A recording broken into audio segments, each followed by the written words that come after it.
Hey guys, तो चलिए आगे बढ़ते हैं। इस वीडियो में हम लोग HTML पूरा लिख के लेंगे। तो यहाँ पर देखिए सेक्शन वाइज जाना है। यहाँ पर दिख रहा है आपको सेक्शन, ये पहला सेक्शन है। मैं M प्रेस कर रहा हूँ, फोटोशॉप में शॉर्टकट की बताता हूँ। M प्रेस करेंगे तो आपको देखिए सिलेक्शन टूल मिलेगा और यहाँ पर मैं सिलेक्ट कर रहा हूँ ये एरिया। दिख रहा है जो मैंने एरिया सिलेक्ट किया है वो मैं अज्यूम कर रहा हूँ कि मान रहा हूँ कि ये मुझे एक डिव लेना है मेरे HTML के अंदर। तो मैं यहाँ पर देखिए पेरेंट कंटेनर जैसे कुछ काम कर रहा है यहाँ पर ये। तो पेरेंट कंटेनर का मैं नाम दे सकता हूँ स्लाइडर, और ये मेरा स्लाइडर सेक्शन है। तो ऐसे सेक्शंस बनाएंगे हम HTML के अंदर। तो चलिए शुरू करते हैं। पहला सेक्शन बनाते हैं स्लाइडर सेक्शन। और देखिए उससे पहले मैं दिखा देता हूँ आपको, मैंने ऑलरेडी यहाँ पर जो है फोल्डर बना के रखा हुआ है। मैं कहाँ पर, देखिए ये वाला, इसके अंदर है जो CSS मैंने फोल्डर बना के रखा है ऑलरेडी, मेन CSS लगा के रखी है। और ये JS बनाया है और ये फॉन्ट का फोल्डर बनाया है। हालांकि ये यूज़ नहीं होने वाला अभी, लेकिन जस्ट दिखा रहा हूँ कि मैंने ऑलरेडी बना के रखा हुआ है। और ये इमेजेस के ऑलरेडी तो है हमारे पास इमेजेस, ये हमारी PHP index.html। तो चलिए शुरू करते हैं, सीधा HTML यहाँ पर लिख लेते हैं। और यहाँ पर देखिए फाइल भी मैंने लिंक करके रखी है, css main.css, और ये हमारी CSS है। ओके, तो फिलहाल इस वीडियो में हम लोग HTML से शुरुआत करेंगे। तो देखिए यहाँ पर पहला सेक्शन है जो स्लाइडर यहाँ पर है, इसीलिए मैं यहाँ पर सिंपली लिखूंगा क्या, सिंपली लिखना है स्लाइडर, क्योंकि मेरा स्लाइडर सेक्शन है और इसलिए मैं डिव ले रहा हूँ स्लाइडर। देखिए जो सिलेक्शन किया है वो स्लाइडर है। एक बॉक्स पकड़ लो, ऐसा इजी लैंग्वेज में बात करेंगे। देखिए बॉक्स मान लो, ये बॉक्स है, जो मेन बॉक्स है मेरा स्लाइडर, जो हैंडल करेगा स्लाइडर। इसके बाद नेविगेशन के लिए एक बॉक्स ले रहा हूँ मैं। तो यहाँ पर मैं नाम यहाँ पर डाल देता हूँ nav वाला टैग, जो हमें पता है ULLI। ओके, और इसके अंदर एंकर, ठीक है। और क्या है, होम लिखना है। ओके, ULLI देखिए home, about me, my work और कॉन्टैक्ट मी। तो मैं क्या करता हूँ, इसको कॉपी कर लेता हूँ कुछ इस तरह। और यहाँ पर हम लोग लिखेंगे अबाउट मी, यहाँ पर क्या है, माई वर्क, और नीचे जो है वो कॉन्टैक्ट मी है, ठीक है। Okay fine. तो देखिए हमने इजीली हमारा ये जो नेविगेशन है वो खत्म कर लिया यहाँ पे। ये हो गया हमारा नेविगेशन का बॉक्स। इसके बाद और एक बॉक्स बनाएंगे। देखिए ये कंटेनर जो है इसको सेंटर में लगाना है। तो इसके लिए मैं एक बॉक्स लूंगा यहाँ पर। तो उसके लिए भी मैं लिख देता हूँ, क्या लिख देंगे यहाँ पर, स्लाइडर टेक्स्ट लिखते हैं, ठीक है। स्लाइडर टेक्स्ट का बॉक्स है ये, स्लाइडर टेक्स्ट बॉक्स लगा दे। ओके, और यहाँ पर देखिए डेमो नेम है, तो यहाँ पर मैं H1 ले रहा हूँ। डेमो नेम कुछ भी डाल सकते हैं आप, आपके ऊपर है। किशोर ट्यूटोरियल्स डाल रहा हूँ। और डेमो सब टाइटल के लिए भी अगर आप चाहो तो H4 यूज कर सकते हो, लेकिन मैं यहाँ पर जो यूज करने वाला हूँ वो है पैराग्राफ, और मैं लिख रहा हूँ सब टाइटल। ओके, इसके बाद जो है सिंपली पैराग्राफ है। देखिए कोई भी कुछ भी रैंडम पैराग्राफ यहाँ पर डाल देंगे। मैं लॉरम इप्सिम में ले रहा हूँ, सेव किया। और इसके बाद देखिए हमारा पूरा सेक्शन रेडी हो गया। देखिए इसकी जो इमेज है वो बैकग्राउंड CSS से आने वाली है, तो इसके लिए HTML में कुछ लिखने की जरूरत नहीं है। तो देखिए आपका स्ट्रक्चर जो होना चाहिए कुछ इस तरह होना चाहिए आपके स्लाइडर का। तो ये हमारा रेडी है। चलिए आगे बढ़ते हैं। स्लाइडर हो गया हमारा। अब हम लोग आगे बढ़ेंगे सर्विसेज सेक्शन पे। तो देखिए यहाँ पर सर्विस सेक्शन है। सर्विस सेक्शन के लिए फिर से देखिए मैं जो सिलेक्शन कर रहा हूँ ना, इससे आपको समझ में आ जाएगा कि क्या कर रहा हूँ मैं। तो ये मेरा पेरेंट कंटेनर में मान रहा हूँ, तो इसके लिए मुझे एक डिव लगाना पड़ेगा। एज जैसे हम लोग ने स्लाइडर लगाया वैसे ही सर्विसेज लगा रहा हूँ मैं। सर्विसेज लिया मैंने। सर्विसेज के बाद अब ध्यान दीजिए यहाँ पर जो है ना, ये कंटेंट जो आ रहा है ये सब कुछ ये सेंटर में है। तो इसको हैंडल करने के लिए एक डिव की जरूरत पड़ेगी हमें। तो यहाँ पर आप एक कंटेनर लगा सकते हो, या फिर कंटेनर लगा सकते हो बराबर। और यहाँ पर मैं क्या करता हूँ, तो सिंपली लिख देता हूँ मुझे एक कंटेनर चाहिए जो बीच में रहेगा, सिर्फ बीच में रहेगा इन सबको हैंडल करने के लिए, और उसको विड्थ अप्लाई होगी, ठीक है। ये मैं कह रहा हूँ। और इसके अंदर हम लोग फ्लोट लगा सकते हैं। देखिए ये वाला, फिर ये दूसरा वाला। तो फिलहाल देखिए ये वाला कंटेनर तो हम लोग ने लगा लिया। अब हम लोग क्या करेंगे, इस कंटेनर के अंदर जो है ये सर्विस वाला बॉक्स लगा देंगे, मतलब ही फ्लोट लगा देंगे। मैं कॉमन क्लास यहाँ पर नाम रख रहा हूँ। ये आपको CSS में पता चल जाएगा मैं ऐसे नाम क्यों रख रहा हूँ। तो फिलहाल यहाँ पर मैं क्या बोल रहा हूँ, फ्लोट लगा दो। फ्लोट का मतलब देखिए फ्लोट के अंदर जो है सर्विसेज और ये पैराग्राफ आ जाएगा, ऐसा मैं बोल रहा हूँ। तो H1 लिया मैंने, सर्विसेज आ गया, और इसके यहाँ पर जो है पैराग्राफ आ गया। तो ये हो गया। तो ऐसा कुछ मुझे चाहिए कंटेनर के अंदर। ये पहला फ्लोट हो गया। अब दूसरा फ्लोट मुझे लगाना है। इसके लिए अगर चाहो तो इसको भी ले सकते हो, लेकिन मैं फिलहाल इसी को ले रहा हूँ यहाँ पर। तो मैं यहाँ पर पहला फ्लोट हो गया मेरा, ये दूसरा फ्लोट आएगा और दूसरे फ्लोट के अंदर देखिए 6 कॉलम्स मुझे लगाने हैं। तो 6 कॉलम्स लगाने के लिए मैं सिंपली यहाँ पर कॉल करके क्लास दे रहा हूँ। आपको जो चाहे आप यहाँ पर नाम दे सकते हो, मैं COL मुझे अच्छा लगता है इसलिए मैं दे रहा हूँ। तो ये है वो COL, और यहाँ पर आइकन एक H3 ले लेते हैं और एक पैराग्राफ लेते हैं, ठीक है। तो इसके लिए मैं क्या करूँगा, आइकन के लिए मुझे मेरे पास पता है, मुझे इमेजेस है और आइकन नाम है उसका icon1 है, ओके। और इसमें H मैंने क्या बोला 3 चाहिए। H3 के लिए मैं बोलता हूँ हेयर कट, ठीक है, और एक पैराग्राफ जो हैंडल करेगा कुछ छोटी सी टेक्स्ट, ठीक है। ये कॉलम बन गया। सेम चीज मुझे कॉपी करनी है सभी कॉलम्स के लिए, तो मैं यहाँ पर कॉपी पेस्ट 2, ये 3, ये 4, 5 और 6। देखिए मैंने 6 कॉलम सेम कॉपी पेस्ट कर लिए। नाम जो है हम लोग बाद में चेंज कर लेंगे, कोई प्रॉब्लम नहीं है। ये पहला कॉलम देखिए, दूसरा कॉलम, ये तीसरा, ये चौथा, पांचवा और ये छठा कॉलम। तो 6 कॉलम्स मैंने ले लिए। देखिए हमारा ये भी काम पूरा हो चुका है। ये वाला फ्लोट लिया मैंने। अब ये वाला ले लेंगे, इसको भी मैं सिंपली फ्लोट डाल दो या फिर ऐसा भी डालोगे तो भी चलेगा, लेकिन प्रॉपर स्ट्रक्चर में बनाना है तो सिंपली लिख दो, एक ड्यू से कुछ फर्क नहीं पड़ने वाला है, ठीक है। फ्लोट लगा दिया और इस फ्लोट के अंदर मुझे एक एंकर चाहिए, तो मैंने एंकर लगा दिया और मैं बोल रहा हूँ मोर सर्विसेज, सेव, ठीक है। सेव किया मैंने और देखिए हमारा दूसरा जो स्ट्रक्चर है रेडी हो चुका है, सर्विसेज, ठीक है। इसको बंद कर देते हैं, चलो आगे बढ़ते हैं। सेम फिर एक बार यहाँ पर ये वाला सेक्शन ले लेंगे रिकमेंडेड के लिए। ये पेरेंट सेक्शन होगा तो इसीलिए मैं फिर से नाम दे रहा हूँ रिकमेंडेड। तो यहाँ पर चलते हैं और मैं बोलता हूँ रिकमेंडेड, ओके। स्पेलिंग मिस्टेक हो सकती है, दूसरा चाहिए तो आप कोई भी दूसरा नाम ले लो, कोई प्रॉब्लम नहीं है। इसके बाद देखिए फिर से मैं बोल रहा हूँ एक ये सेक्शन तो आ गया। अभी मैं क्या कह रहा हूँ, फिर से मुझे कंटेनर डालना पड़ेगा।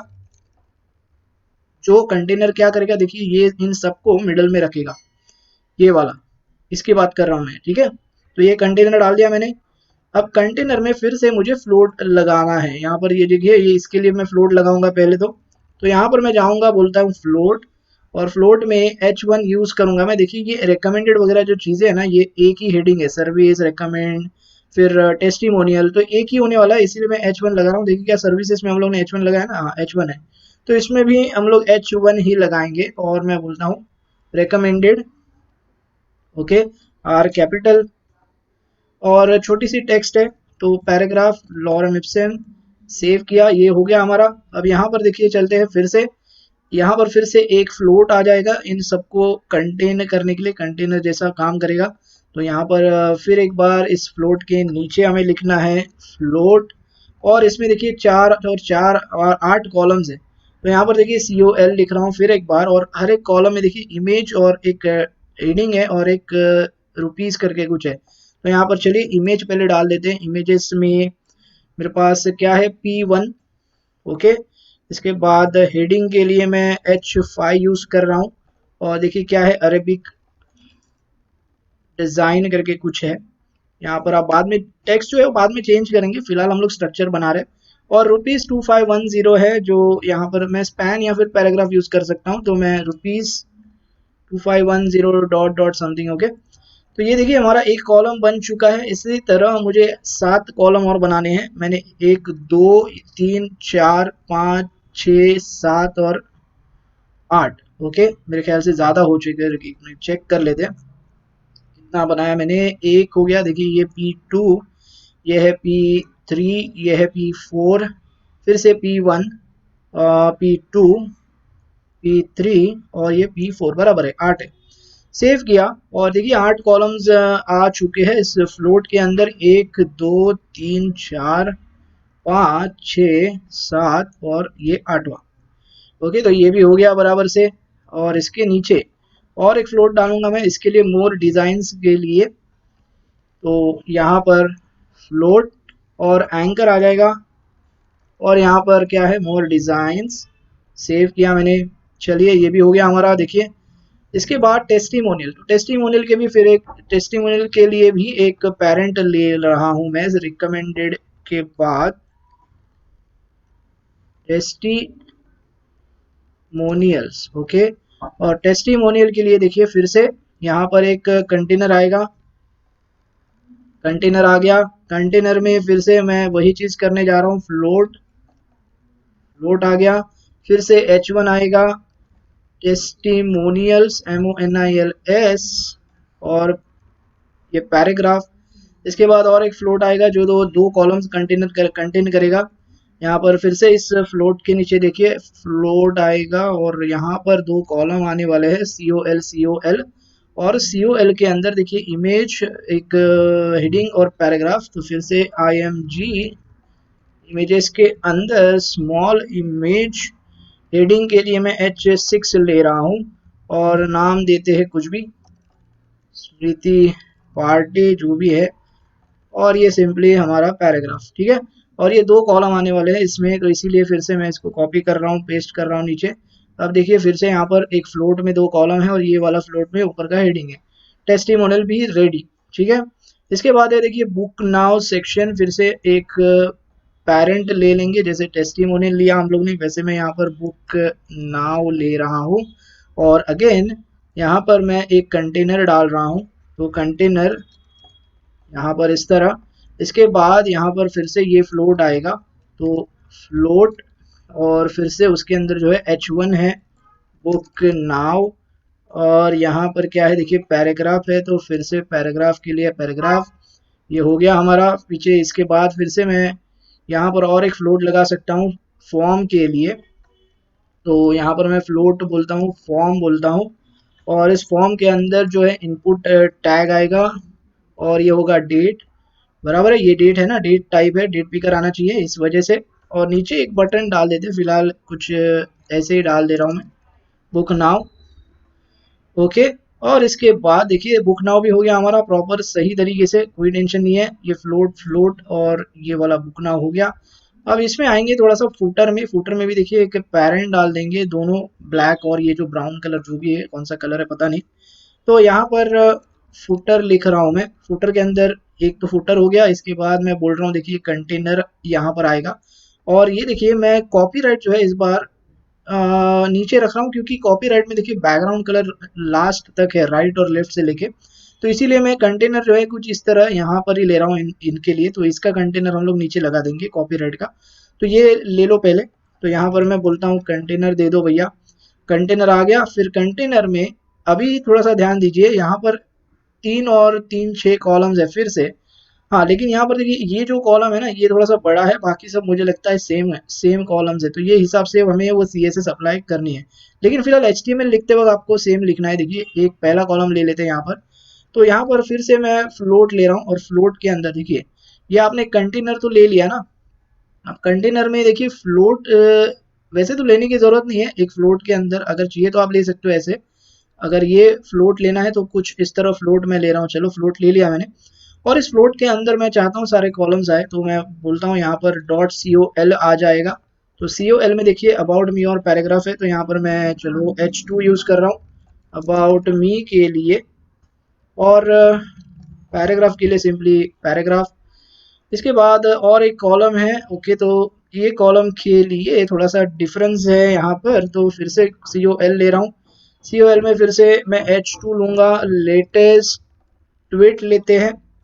और इसमें देखिए थोड़ा सा चेंज है, यहाँ पर एक कुछ ऐसा बॉक्स लेना पड़ेगा आपको लेटेस्ट ट्वीट के बाद, मतलब ये जो H2 के बाद। तो मैं यहाँ पर बोलता हूँ, इसको नाम देता हूँ बॉक्स, और इस बॉक्स के अंदर दो चीजें होंगी, एक होगा आइकन। आइकन के लिए हम लोग आइकन यूज करेंगे फॉन्ट ऑसम वाला, अभी कुछ नहीं डाल रहा हूँ मैं, सिंपली लिख रहा हूँ आइकन। और यहाँ पर पैराग्राफ लगा देते हैं। ठीक है, पैराग्राफ इतना बड़ा नहीं होने वाला है, छोटा रख रहा हूँ मैं। और यही सेम चीज जो है बॉक्स दो बार रिपीट हो रहा है, करेक्ट। तो ये हमारा दूसरा कॉलम भी रेडी, पहला कॉलम रेडी, दूसरा कॉलम रेडी। अब आते हैं इंस्टाग्राम पे। देखिए इंस्टाग्राम में इसके लिए फिर से मैं क्या करूंगा, वही कॉलम लूंगा, अगेन H2 इंस्टाग्राम। और देखिए यहाँ पर इमेजेस है एक के, मतलब कंटिन्यूसली इमेज है, तो यहाँ पर भी आप फ्लोट लगा सकते हो अगर चाहो तो, आपके ऊपर डिपेंड करता है। या फिर इस फ्लोट के अंदर सारे इमेजेस आप लगा सकते हो continuously, float float float float, तो एक के पीछे एक आना शुरू हो जाएगी। तो चलिए फ्लोट कोई बात नहीं, यहाँ पर भी फ्लोट लग सकता है, क्योंकि अंदर भी वो फ्लोट 100% बिठाएंगे हम लोग। और मैं सिंपली करता क्या हूँ, यहाँ पर सिर्फ इमेज रखता हूँ, मतलब सिर्फ इमेजेस ही रखेंगे। ठीक है, तो इमेजेस एक के पीछे एक आते जाएंगी, ऐसा रख रहा हूँ मैं। ओके, तो इंस्टाग्राम रख दिया मैंने, और ये कॉपी कर रहा हूँ दूसरा, तीसरा, चौथा, पांचवा और 6। तो 6 इमेजेस आ गई मेरे, ये एक के पीछे एक आएंगी। इसको मैं क्लास अप्लाई करूंगा बाद में, सीएसएस में देखेंगे हम लोग। तो ये भी हो गया हमारा। इसके बाद और एक कॉलम है जो H2 और पैराग्राफ ले रहा है सिर्फ। तो देखिए हमारे पास ऑलरेडी था ये वाला, यही कॉपी करेंगे। ओके, ये कॉपी कर रहा हूँ मैं इसके नीचे, और इसमें क्या होगा, एड्रेस। तो यहाँ पर मैं एड्रेस लिख रहा हूँ, एड्रेस आ गया। और एड्रेस में जो भी एड्रेस होगा वो आ जाएगा। ईमेल, ओके, ईमेल भी है, तो यहाँ पर वही कॉपी पेस्ट करेंगे सब कुछ। तो देखिए हमारे पास लास्ट के 2 कॉलम्स बचे हैं। अभी ईमेल के अंदर सिंपली ईमेल लिखना है, example@gmail.com। और यहाँ पे क्या है, फ़ोन आ जाएगा भैया, तो फ़ोन डाल दो, मोबाइल, और ये फ़ोन, यहाँ नंबर डाल दो जो डालना है, ठीक है। तो देखिए हमारे ये कॉलम्स भी रेडी हो चुके हैं। अब यहाँ पर मुझे कुछ देखना नहीं है, यहाँ पर ये सब कुछ सही है। ये भी कॉलम आ गया, ये भी कॉलम है, क्योंकि यहाँ पर 6 कॉलम्स है। उनको सीएसएस में हम लोग हैंडल करेंगे, जो अलग अलग साइज है, अलग अलग विड्थ है, जो भी है वो हम लोग सीएसएस में देखेंगे फिलहाल। लेकिन आपका जो स्ट्रक्चर होगा वो कुछ इस तरह होगा, ठीक है। तो ये कंटेनर हो गया पहले वाला, जो ब्लैक कलर के लिए था फुटर में। ओके, और और एक चीज नीचे जो है ना, अभी इसमें ये फुल विड्थ है। तो देखिए पहला आप लोगों ने जो फूटर डाला है वो पेरेंट है बराबर, तो ब्लैक कलर कंटिन्यू रहेगा, और इसके बाद हम लोग इसके ऊपर ये डिव डाल सकते हैं। हाँ, तो ये आ सकता है यहाँ पर। सिंपली मैं करूँगा क्या, देखिए यहाँ पर भी अगर आपको कंटेनर डालना है तो डाल सकते हो, कोई प्रॉब्लम वाली बात नहीं है। कंटेनर का मतलब यहाँ से लेके कुछ यहाँ तक आएगा, लेकिन मैं कंटेनर नहीं डालूंगा क्योंकि मुझे फुल विड्थ चाहिए एरिया। तो यहाँ पर कंटेनर की मुझे ज़रूरत नहीं है, मैं सिंपली फ्लोट लिख सकता हूँ, जो पूरा स्पेस कवर करेगा। और यहाँ पर बीच में सिंपल से छोटी सी एक टेक्स्ट है, वो हम लोग ले लेते हैं कॉपी करके, और यहाँ पर मैं बोलता हूँ ये वाला, ठीक है। और ये कॉपीराइट जो है इसका, ये निकाल के हम कैसे लगाते हैं, एंड COPY। ओके, ये कॉपी हो गया, सेव कर दे, और देखिए कुछ इस तरह आपको आपका HTML दिखाई देगा। ओके, देखिए ये कॉपी वाला आइकन आ गया। तो इस तरह आप आपका जो स्ट्रक्चर है वो आप बना सकते हो। देखिए कुछ इस तरह आपको बनाना है। जो भी देखिए सोचना है आपको, सिर्फ यहाँ पर करना क्या है, आपको सिर्फ सोचना है आपके माइंड में कि आपको करना कैसे है। देखिए जैसे मैंने बताया, ये स्लाइडर आपने ले लिया, एक स्लाइडर पेरेंट ले लिया, फिर इसको ये बॉक्स जैसे सोचना है, तो देखिए मैंने बॉक्स ले लिया, फिर यहाँ पर ये भी बॉक्स ऐसे सोचना है तो बॉक्स ले लिया। बस इस तरह आपको बनाते जाना है और आपका HTML लिखते जाना है। तो पहले सारी चीजें ये करनी है, मतलब पूरा HTML आपको लिख के लेना है यहाँ पर कुछ इस तरह जो अभी हम लोगों ने लिखा है, और उसके बाद आपको CSS अप्लाई करनी है। तो आई होप गाइज अभी आपको समझ में आ चुका है कि HTML में हम लोग स्ट्रक्चर जो है वो किस तरह बनाते हैं, विदाउट ग्रिड सिस्टम हमें बनाना है तो। ओके, तो बस फिलहाल इस वीडियो में इतना ही। अगले वीडियो में हम लोग एक एक सेक्शन देखेंगे। एक एक सेक्शन का मतलब देखिए, मैं अभी आपको थोड़ा सा समझाता हूँ। जैसे यहाँ पर देखिए पहला सेक्शन है जो स्लाइडर सेक्शन है, तो एक वीडियो में एक सेक्शन करेंगे, मतलब ये जो स्लाइडर सेक्शन है वो एक वीडियो में कवर करेंगे, और सिर्फ इसी को हम लोग CSS अप्लाई करेंगे। और कैसे करेंगे वो सारी चीजें नेक्स्ट वीडियो से मैं आपको बताते जाऊंगा। तो फिलहाल इस वीडियो में इतना ही गाइस, मिलते हैं अगले वीडियो में। Thanks for watching.